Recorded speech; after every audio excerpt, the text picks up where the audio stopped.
So my name is Zach Hunsinger. I'm a licensed attorney and social worker in Illinois. I have worked with the military population for almost a decade now. It's kind of hard to believe. I started out in the studying international child domestic um, servitude. So I spent some time in South Africa and Tanzania and also the United Nations in Mexico, interviewing children for indicators of prior childhood sexual abuse. And what we found out, or at least what I found out when I came back stateside, was that there's a high correlation between prior child sexual abuse and subsequent military sexual assault.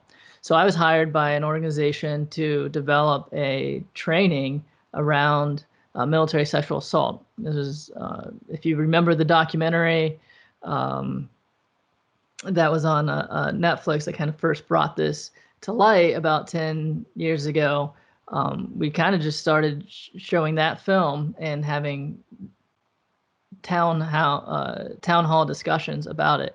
And then it kind of grew into a full-fledged course of multiple days in length. So I had the pleasure of working on that.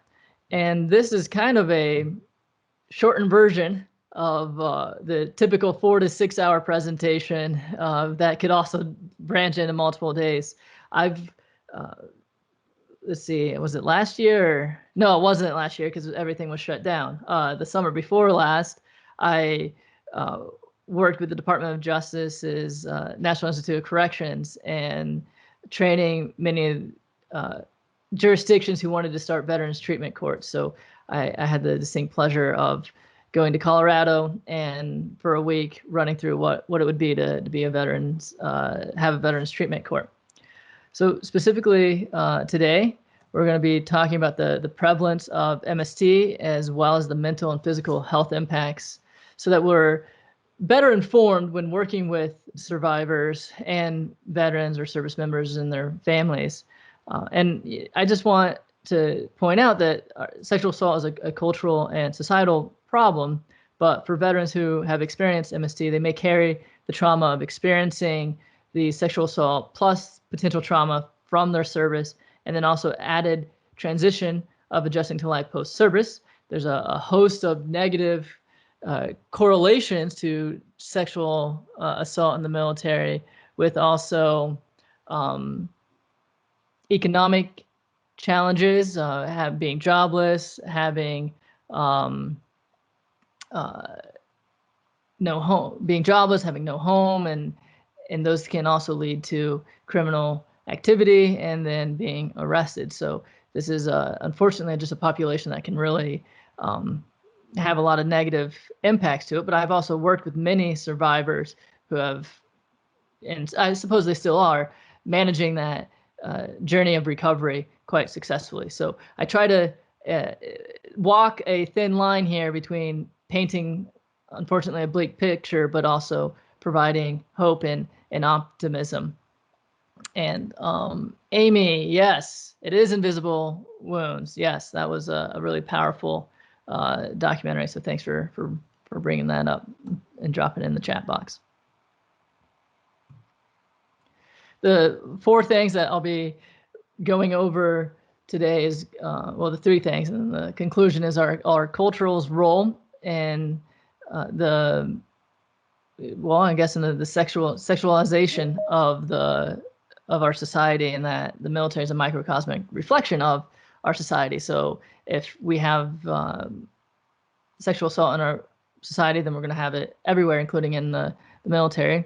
I'll go over a quick overview of and definition of military sexual assault and some comparisons and contrasting with a civilian sexual assault, and conclude with the invisible war. Thank you. And I'll conclude with the unique experience of a MST survivor, although Dr. Honeycutt went into that in a little bit of detail earlier. So depending on time, we may go through that a bit quicker. And so And Abby is saying we'll have a lot of the references and materials shared here and throughout and on the web page after today. So first up, the point of this section is really that the military is a microcosmic reflection of our society. And if we're going to have not a discussion, I don't want to go so far as to say a critique, but a discussion in the military in any way, we must acknowledge the impact that institutions in our society have on the system level, along with when you review culture, the things you often evaluate are language and peer culture. So that's what we're going to do here. And I didn't say this at the beginning, but I had at one point trained all the Illinois military victim advocates in the Army and Air National Guard. So when those trainings, the SHARP specialist trainings, were becoming mandatory, and there's the unit victim advocates were being assigned, and it was wild to see the shift in how quickly I noticed a shift in the attention. Mentioning the Invisible War, it was in that documentary 10 years ago, a lot was swept under the rug, but here I had seen it kind of almost went the other end of the spectrum, that individuals in the military were terrified to receive a report of sexual assault, because if they messed it up, they knew they'd get in a lot of trouble. So it kind of became a hot potato, and they kicked it up the chain of command as quickly as possible. So it was interesting to see the pendulum swing from, no, this isn't a problem in our military, to, oh my gosh, I can't believe I got a report. I need to send it up, and hopefully I don't mess up in doing that. And I think you probably want to be a little bit more in the middle, but it's fascinating to see that. And I think the military, when the military sets its mind to something, it can really do it, and do it quickly, which in contrast to our other institutions in our society take a lot longer to effectuate change. Now, the thing about, I guess, the sexuality in our culture is that it's everywhere. It's even in our comic books, our action movies. And frankly, I have a bit of a issue with the movie industry, even outside of and before the Me Too Weinstein movement. I think the movie industry is one of the few institutions these days that have a direct and unfiltered access to people's brains, and that they can really impart suggestions to us, whether explicit or implicit. And one of my favorite authors wrote that a key to changing someone's mind rests not in nonfiction, but in fiction. So when people think they're being told a fairy tale or a fictional story, their guard's going to be down, and they're going to be more open to new ideas. So we'll take that to today, and what medium is really consumed on mass levels. Well, movies are, and I don't want to come down like, oh, no one should ever watch movies, but it is important for us as intelligent individuals to really think through what are we consuming and how is that influencing our thoughts or those around us. So I'll reference comic books and movies. So the Marvel DC universe is a prime example of movies and comic books. And so in this photo, I wish I could see the chat, because I'd love to get your ideas of what you notice in this image, or what stands out to you by way of sexuality. Because I think at first glance, it really just seems like a promo poster. Not a big deal. They're shooting arrows, and I guess they're using their hammer to hit the ground. It doesn't seem like big a deal, but the one and lone female character is way back here, not in the front necessarily. So already we're kind of seeing women are not as important. They're not, and shouldn't be in the forefront. And then even in let's see if maybe I should zoom in a little bit. She's so far away. I mean, how is she standing? She is standing with her bottom facing us, her back, and then the side of her breasts. And you don't necessarily see that with the other gentleman. I suppose Captain America might be a little spread out for us, but that's not a natural way of standing, yet that's how they put the female character there to accentuate her physical position, and the men aren't posed that way. So, I mean, really, you know, what would happen if we changed this view to be a little similar to what we saw for, gosh, I can't remember her name, Scarlett Johansson's character, the widow or something. But see, Hulk is showing us his bottom, and the other characters are all showing us their backside. Like, this isn't just a natural way that people sit, or stand. Yet that's how women end up getting displayed. So the real point is that genderism is very buried. It's very under the surface, and we don't even notice the subtle messages that we may receive. So some of the examples, that example may be a little bit less overt, but it might be easier just to address the way that we talk about sexual assault, because that's ultimately the real issue. And Jackson Katz, who I think does a great job of demonstrating the power of language and sentence structure in developing a person's identity, gave a very powerful TED Talk. Maybe it was 8 years ago, maybe 5 years ago, that had at one point been the #1 watched TED Talk. And I thought that was really telling, that there's at least people interested in hearing about this. So I thought that was encouraging, but I also feared that it probably resonated really well with the population because of its truth. So I wanted to share a 90-second excerpt of Jackson Katz talk. And then if you want to find it in full, it's linked at the end of the presentation in the references material, or you can just go onto TED, YouTube, TED Talk, and Jackson Katz. Look up, it's Katz, is K-A-T-Z. And I want to share with you this exercise that illustrates on the sentence structure level how the way that we think, literally the way that we use language, conspires to keep our attention off of men. This is about domestic violence in particular, but you can plug in other analogs. This comes from the work of the feminist linguist Julia Penelope. It starts with a very basic English sentence.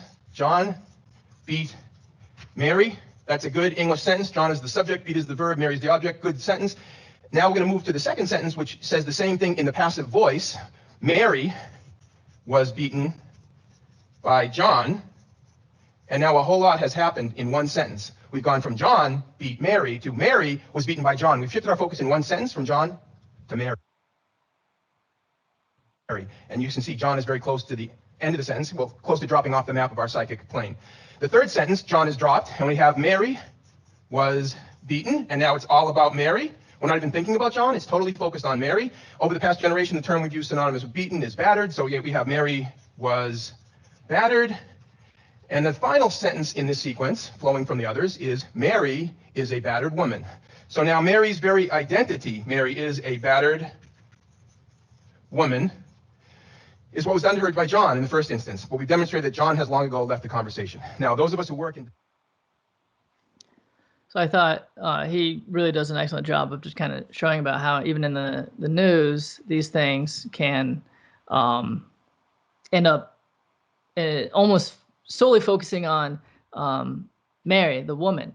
And when I was working with a military unit that were stationed overseas, there was they shared with me one of their stories. The commander kind of kept saying, like, the sexual assault's a big deal. You need to not do it. Make sure you follow the buddy system, and doing what he thought was appropriate and warning individuals. And then one of the mornings, everybody was lined up, and he said, "Hey, you know what? It happened. We had a report of sexual assault. I'm really upset and frustrated."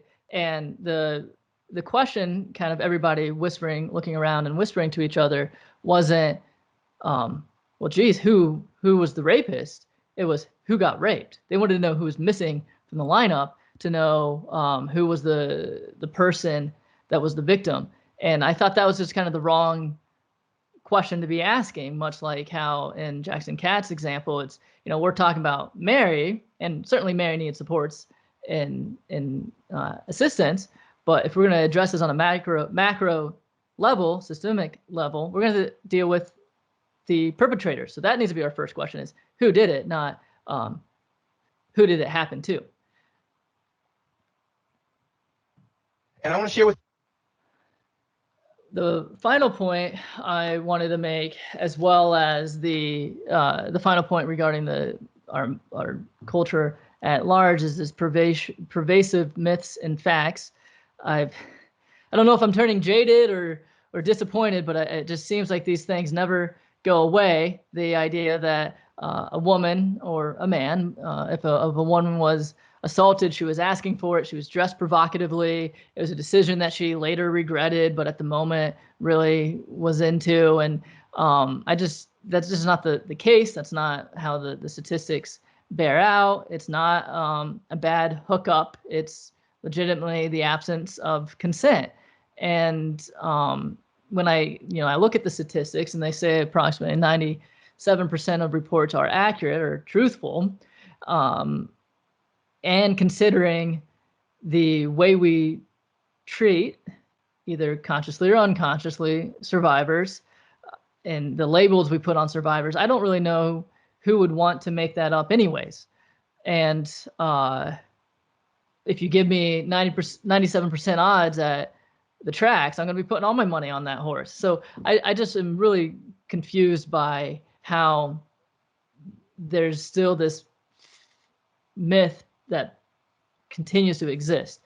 I suppose the only thing that I can slightly rationalize my mind around with is that a lot of people bring their own baggage, their own perspectives, their own experiences to the matter, and that ends up coloring their analysis of the situation.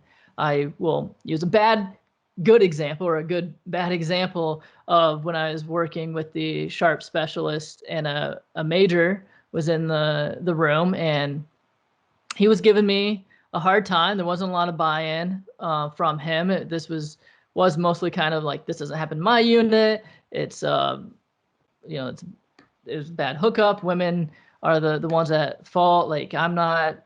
It's never going to happen to me. I don't know why I would be so worried about it. And frankly, trying to flip the coin and say, more, women also can be perpetrators, and really trying to pick apart the whole entire 16 hours of the weekend. And finally, in between the sessions, during a break, he came up to me and kind of was just, shooting the breeze a little bit, although I was really annoyed with him and didn't want anything to do with him. But it finally came up that, he was going through a divorce, and his wife had cheated on him, and he really was just angry at pretty much everything, and especially when it pertains to sex or relationships, whether perceived as or not. And that was really what I saw as the bigger issue at that point in time, is where he was in this training. He just was not in a place to have a compassionate sort of mindset moving forward. So that was kind of helpful for me to kind of take a step back and think through, okay, well, what else might there be? And that's an important point for all of us to also consider, what might be some unconscious biases or anything else that we might be facing at the moment. And it is a question of consent. And I am kind of excited about, well, I don't know if I should say excited, but I've noticed a trend in new shows coming out via Netflix or Hulu, and they are, I think, more explicitly addressing the idea of what are the new normal relationships, or how is one consider consent, and especially around storytelling. Whose story is it to tell? Is it the victim's responsibility to tell the story? Is it someone else's? Can they share it? If you ever, I guess why this is coming to mind is because of that show Bonding on Netflix. Not that I endorse it or not, but it does have a curious premise along the lines of what do we force onto women in relationships? What is ownership in a relationship? How do you love someone without taking advantage of that person? And I think those are really profound questions that we don't necessarily think about. And so I'm glad to see those happening. Again, I'm not going to endorse the show one way or the other, but those are the types of things that I'm to contrast with the mind-numbing Avengers movies that have a little more profound meaning to them and some questions that are worth considering.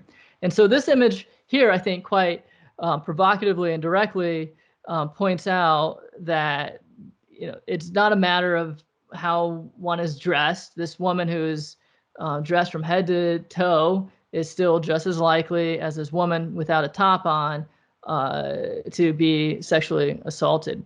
And especially, if we go into the idea of consent, and you can broaden the idea of what could be an assault or not. So let's see here. This video was requested for today, so I'll go ahead and play. It's called Tia's Consent. It's about 3 minutes long, and I think it's a good sort of satirical way of showing us how and what is consent. If you're still struggling with consent, just imagine instead of initiating sex, you're making them a cup of tea. You say, "Hey, would you like a cup of tea?" And they go, "Oh my God, fuck yes, I would fucking love a cup of tea. Thank you." Then you know they want a cup of tea. If you say, "Hey, would you like a cup of tea?" And they're like, I'm not really sure. Then you could make them a cup of tea or not, but be aware they might not drink it. And if they don't drink it, then, and this is the important part, don't make them drink it. Just because you made it doesn't mean you are entitled to watch them drink it. And if they say no thank you, then don't make them tea at all. Just don't make them tea. Don't make them drink tea. Don't get annoyed at them for not wanting tea. They just don't want tea, okay? They might say, "Yes, please. That's kind of you." And then when the tea arrives, they actually don't want the tea at all. Sure, that's kind of annoying as you've gone to all the effort of making the tea, but they remain under no obligation to drink the tea. They did want tea, now they don't. Some people change their mind in the time that it takes to boil the kettle, brew the tea, and add the milk. And it's okay for people to change their mind. And you are still not entitled to watch them drink it. And if they're unconscious, don't make them tea. Unconscious people don't want tea. And they can't answer the question, "Do you want tea?" Because they're unconscious. Okay, maybe they were conscious when you asked them if they wanted tea. And they said yes. But in the time it took you to boil the kettle, brew the tea, and add the milk, they are now unconscious. You should just put the tea down. Make sure the unconscious person is safe. And this is the important part again. Don't make them drink the tea. They said yes then, sure, but unconscious people don't want tea. If someone said yes to tea, started drinking it, and then passed out before they'd finished it, don't keep on pouring it down their throat. Take the tea away. Make sure they're safe, because unconscious people don't want tea. Trust me on this. If someone said yes to tea around your house last Saturday, that doesn't mean they want you to make them tea all the time. They don't want you to come around to their place unexpectedly and make them tea and force them to drink it going, "But you wanted tea last week." Or to wake up to find you pouring tea down their throat going, "But you wanted tea last night." But if you can understand how completely ludicrous it is to force people to have tea when they don't want tea, and you're able to understand when people don't want tea, then how hard is it to understand it when it comes to sex? Whether it's tea or sex, consent is everything. And on that note, I'm going to go make myself a cup of tea.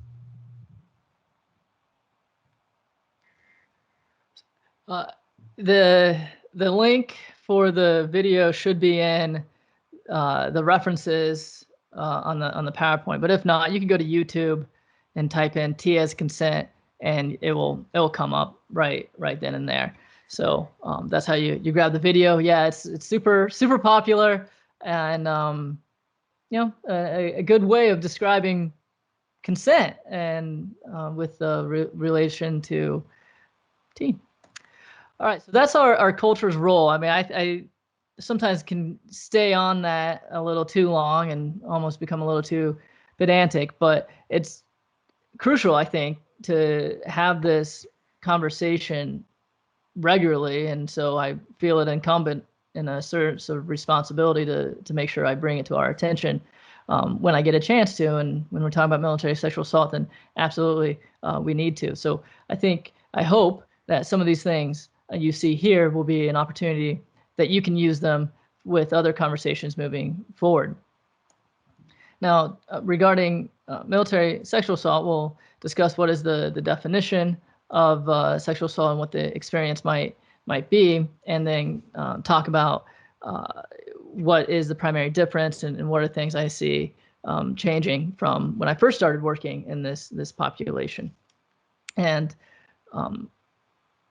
if I didn't mention it yet, I'll just go ahead and say it now, that the statistics range from 1 in 3 to 1 in 4 women in the military are sexually assaulted, and 1 in 50 or 1 in 100 of men have responded yes, that they have experienced military sexual assault. Depending on who's running the assessment, you get different responses, and that's typical of just about anything. So though regardless of if you look at the 1 in 100 or the 1 in 50 for the men, just by the sheer gross numbers of men who serve, more men are assaulted than women in the military. Now, women are disproportionately and at higher rates assaulted than men, but that is a little bit more unique, I suppose, than in the civilian sector, where more women are sexually assaulted than men. And I think, I could give you the definition, we can talk about it. I think, though, hearing from a survivor's perspective, who is a man, probably really sets the context to what is a sexual assault. So I'm going to share Michael Matthews' 90-second video of him talking about his experience and his assault. In 72, I joined the Air Force. After the first 2 weeks, I was a squad leader. I went to Whiteman Air Force Base in Missouri. I was stationed there. And we would take a shortcut, most of us, through a construction area. They were redoing a lot of the barracks. One night, I was walking through that construction zone, and I was struck from behind. I was momentarily knocked out and come to, and I had 2 guys holding me down and another guy pulling my pants down. They were military. They were kicking and beating me. I remember laying there and thinking that I was gonna die.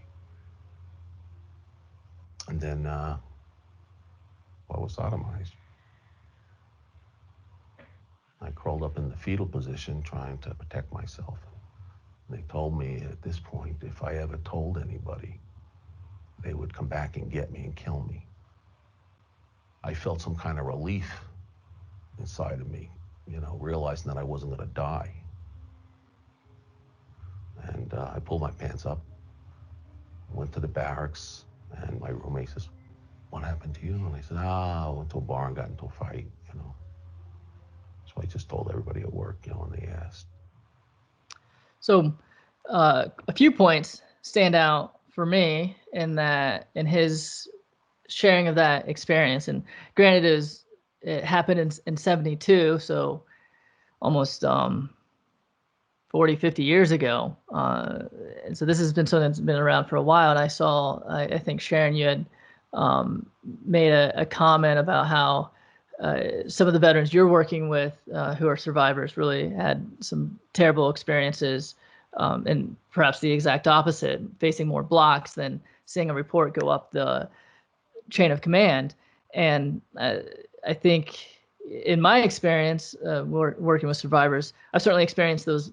They have experienced those blocks as well, especially the Vietnam and somewhat later cohorts from there. And I think it's just because there wasn't really a language, even a term to describe it.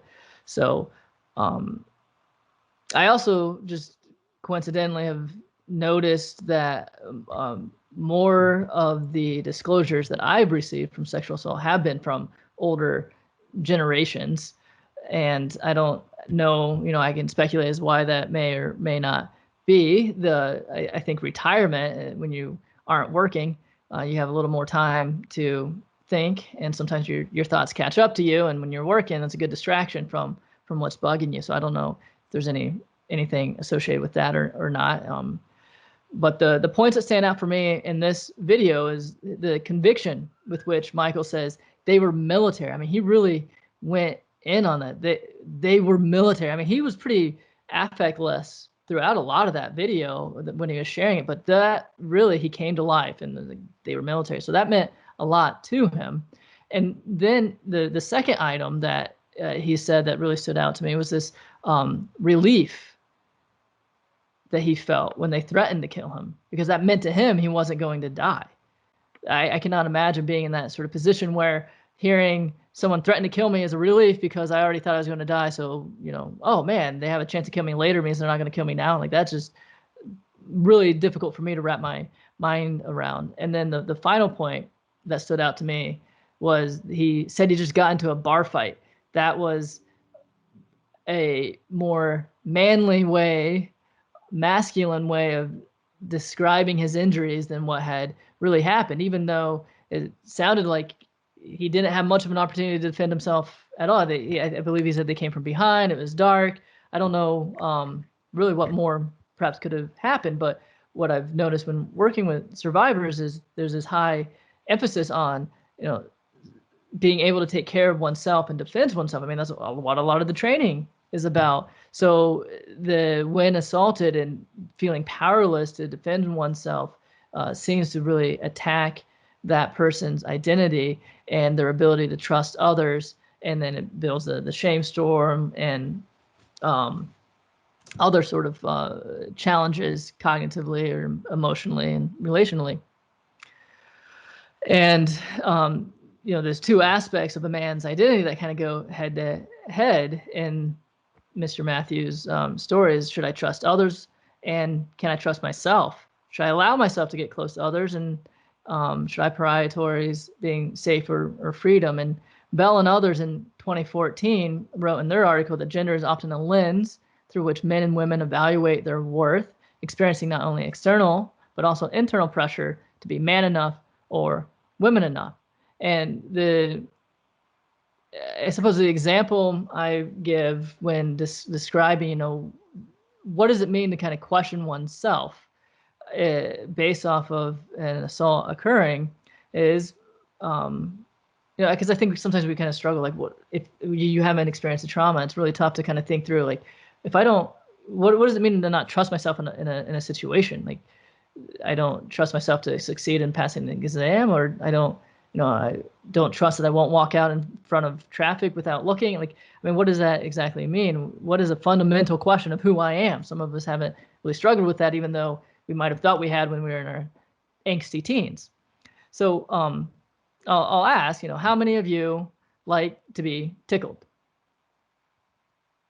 Usually very few people say yes.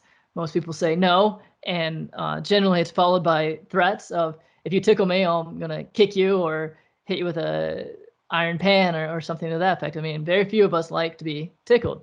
Yet of those who don't like to be tickled, what happens when someone tickles you? You start to laugh, and you hate it. Sometimes you might involuntarily jerk and try to hit that person, but you have that biological reaction of involuntary laughing. So you might be able to see where I'm going with this, because it can be very confusing for a survivor if he or she has an orgasm during the assault. And then what makes this a little more complicated for man is that our society really places a lot of value, whether we admit it or not, around traditional concepts of sexuality and gender identity. So if a man orgasms during a violent rape, his sense of self is called into question, at least internally, thanks to the socialization that we were talking about, thanks to the Avengers. And so the presence of an erection or ejaculation does not imply that a man enjoyed or even asked for the sexual assault. Studies have shown that fear or anxiety, heavy levels of anxiety can cause a response such as that. And the sexual assault certainly falls under that and can lead to that erection. And so the confusion then can be particularly potent for men in that situation. And so one other element that I've noticed with men specifically is that men, male victims are blamed or not blamed, but are accused of being gay and therefore less almost deserving of sympathy or assistance. So the question kind of becomes like, man, am I giving off like gay vibes? Is that why I was assaulted? And that's not the case. And so I've spent some time talking and working with men who we really had to come to grips with one's sexual identity because he wanted to know if he was gay or not. And ultimately it was, look, whether you are or not, that's for you, but don't let this event be the reason why you decide that's what your identity is. And I know I can tread on some thin ice here by going into the binary sexuality realm of decision or not being a decision. But if one believes he is heterosexual and then is assaulted, at questioning whether or not he is gay or not, he's going to be wondering, should I be making that choice? So that's something we really have to address. And the final point I guess I'll make on this sort of path I've taken us is that men may use minimizing labels such as hazing or my first lay as a way of sort of diffusing the stigma and rape myths attached with being a male victim. And if I still have it, I'll see if I can find it and post it up because I'm just remembering this now. When I was speaking with a counselor who led male groups who were survivors of sexual assault, and he had some really powerful comments there. So I should see if I could find that recording again and post it up. It might be a little bit dated in its age, but still the stories are real and potent. So what I've been kind of kicking around here is the definition of military sexual trauma. It's the term that includes the assault and the fallout. Dr. Honeycutt was right to say it's not a specific diagnosis, but instead can cause PTSD. I often will say military sexual assault more than perhaps the military sexual trauma. Especially if I'm talking about a sort of point in time assault. An MST can include one assault, subsequent reactions to re-victimization, and then even multiple assaults thereafter. So that kind of gets turned around a little bit in that way. So MST is a term that includes the assault and the fallout. And we started talking about the culture here, and considering I have about 15 minutes, I'm not sure if I should spend too much time on this slide. I'll skip the video that comes here, but essentially lead us with the implicit message of received military sexual assault can conflict with efforts to change military culture, at least individually. But I do think that change is coming and happening right now because because I've worked with the SHARP specialists so much and other victim advocates. I understand we still have a long way to go, and I second those comments by Sharon and others. Especially, I mean, it's one thing to say like, oh, things are going really well now, but that doesn't mean they certainly weren't going well later. So it's highly likely you'll be working with or encountering a survivor who did not have anywhere close to any supports that exist today. And that can be, there's a bit of a lag between when change occurs in a institution and then when it is changed thereover. And I don't want to spend the whole time kind of reading this story. I think it's pretty powerful.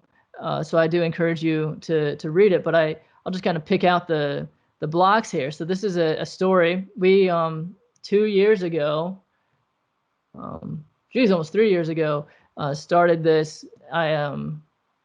story of, or this idea of breaking isolation through storytelling.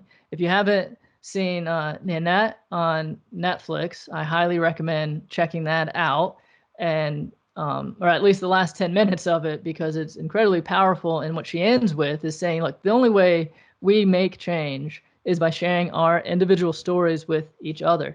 And I thought that was a really cool idea, and I was happy to hear say that. And it's certainly been something I've proposed for ages now. So this was our attempt of helping in April during Sexual Assault Awareness Month bring to light some of these stories to encourage others to not feel quite so alone. Make the connection that Michelle had mentioned earlier is also another excellent example of trying to share those stories. Now, it may have a little bit of VA propaganda in there, so you have to kind of read through those lines. Not that encouraging people to go to the VA is bad. It just sometimes come on a little thick for my taste. And the best clinicians I've ever worked with have been at the VA, so I always encourage people to go there. But in any event, this is as it says, an early career as a junior officer in the armed forces. When he became I shouldn't say he, I don't know if it actually is gender specific, but when this person became a company commander, he or she had an increased level of responsibility, and said that the military is like a family, and becoming a commander meant I would have my own subgroup of people we had to look out for. Took it very serious. And then a year into the command, one of the soldiers was accused of sexual assault while on active duty. And when I was notified, the first words that came out of my mouth was, he did not do it. So this commander is initially, first thing saying, like, look, I've been through the training, and I still first thought, there's no way he did that. He's a good guy. And then getting frustrated with the situation and making matters worse, and the other soldiers were getting frustrated. And so then after leaving command, he attended, or she attended, the first SHARP training, and that was where he or she learned about the roles and responsibilities of a commander during a sexual assault. And this point I thought was really amazing. I mean, I hope people have this sort of powerful introspection on a regular basis, but saying I felt chills because I realized that this was some of the language that I used to justify my own reasons for not believing the accusations made against my own soldier. So I mean, that's what we need. We need to have.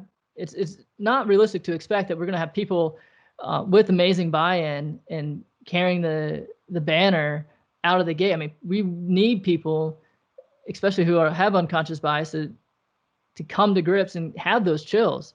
So when I am hearing that people are going to trainings and seeing that they're reflecting on their own behavior previously, I see that as very encouraging, and meaning that things will be better in the end. And then this person kind of concludes, now I know that to no longer have reservations about correcting or intervening, that what I once justified as joking is not joking, it's clearly sexual harassment or hazing, and that I was victim blaming and institutional betrayal, which Dr. Honeycutt described earlier, the long-term consequences can harm both the victims and the military. So I think that's really, really cool, and I was happy to see that story, and I hope it encourages other individuals in leadership positions to also reflect on their own previous behavior and be open to new trainings. I also have to tread lightly here because I've found many people want to know, well, which is worse, military sexual assault or civilian sexual assault? And that's not the right question. That's not a helpful question. I mean, it's painful and terrible for that person, regardless of the setting. So I don't want us to get into this idea of, oh, I had a worse assault than that person. That's the wrong way of looking at it.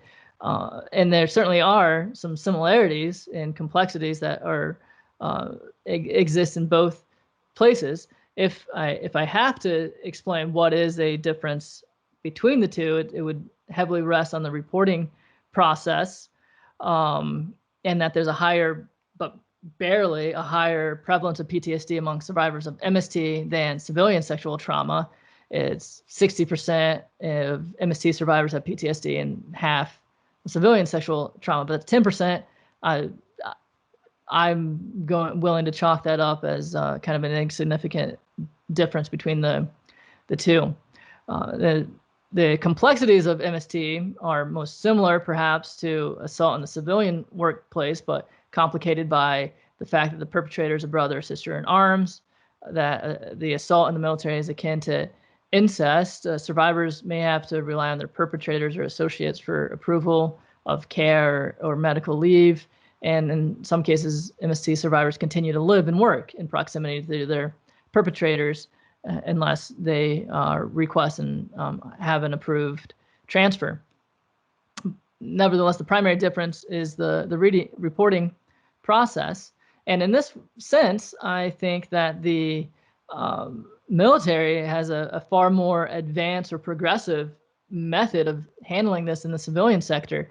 If anyone watched the, was it 12 Kids and Counting or something, that TLC show where the family had just all kinds of children, and then it came out that one of the older brothers had assaulted his sisters, and that but he wasn't prosecuted, and everybody kept wondering, well, how, like, this kid he's not a kid now, he's an adult at the time of the show, but these kids were assaulted and he admitted doing it. Like, why is he not getting prosecuted? Well, he wasn't, because the statute of limitations in that state had ran. And in this case, in the military, there's not necessarily a statute of limitations. You can report anytime. And there's two types of reporting. One's restricted and unrestricted. The short of it is a restricted report is the perpetrator is going to remain free. Unrestricted is there's a chance that he or she may be convicted. Fortunately, we don't necessarily have the time to go into the conviction rates in the military courts, but the likelihood of conviction does remain low, as the last time I saw that. But under both, the survivor is entitled to receive assistance. Also, under the VA, a survivor is allowed to receive care from the VA regardless of discharge for free. They can receive treatment associated with a military sexual assault. The caveat is treatment associated from that sexual assault. So you can't, because of a sexual assault in the military, get all your care for free. At the VA, you can get care related to that sexual assault for free. Coming in on, I think, the 5 minutes here. So the unique experience I was already starting to allude to is the complexities of knowing the perpetrator, the military being like a family. It's hierarchical, and that the victims are in conditions of relative captivity and usually cannot get away so easily. So I'll kind of, I guess, jump to the that first sort of slide, not the last slide here. I'll just flip through these real fast and move to the conclusion. This point, I thought, I heard another clinician talk about this, and I want to share it with you. That sometimes when the assaults in the military, there aren't a lot of options as opposed to in the civilian sector. And this person had kind of framed it as your only options are, well, at that time the reporting wasn't as trusted, but I suppose you put reporting there, but committing suicide or going AWOL, and those aren't viable options, right? So that's kind of concerning. And then if you feel like you're in this sort of captivity and having additional isolation, either within physical distance and feeling like you are trapped, or emotional isolation and social isolation for fear of encountering the perpetrator again, that's going to have continuing damaging psychological and other challenges. So I'll go ahead and just kind of go into the conclusion in case there's a chance for questions. I've been trying to respond to them as I see them, but despite having 3 computer monitors in front of me, I am still blind as far as the virtual classroom is going right now. I'm lost in my screens. the conclusion is just to remember our culture's role in the matter and to believe our survivor and consider the complexity of the trauma. And, you know, I hope we can walk away feeling a little better equipped to have a conversation with the survivor and stand up for the survivor, regardless of where we may be in our various community roles. So I'll conclude there. And if anyone has any questions, Abby, I don't know if there are any, I'm happy to entertain those. And if not, we can proceed to concluding for now the afternoon. Here's my contact information. Do reach out to me if you would like. Despite using the tea video that everybody loved, I do enjoy having virtual tea with people. I used to get tea in person and have a chat, so I'm so happy to do that virtually. We'll have to make our own cups, but I just consider it an excellent time to get to meet people who I've encountered quite briefly in these settings, but often have a lot to contribute to the conversation and have a little more informal, relaxed time to chat and get to know our perspectives and professional disciplines. Can be really an enlightening and tool for continuing learning. So I do encourage you to reach out to me and ask to schedule a virtual tea. I think that'd be a lot of fun.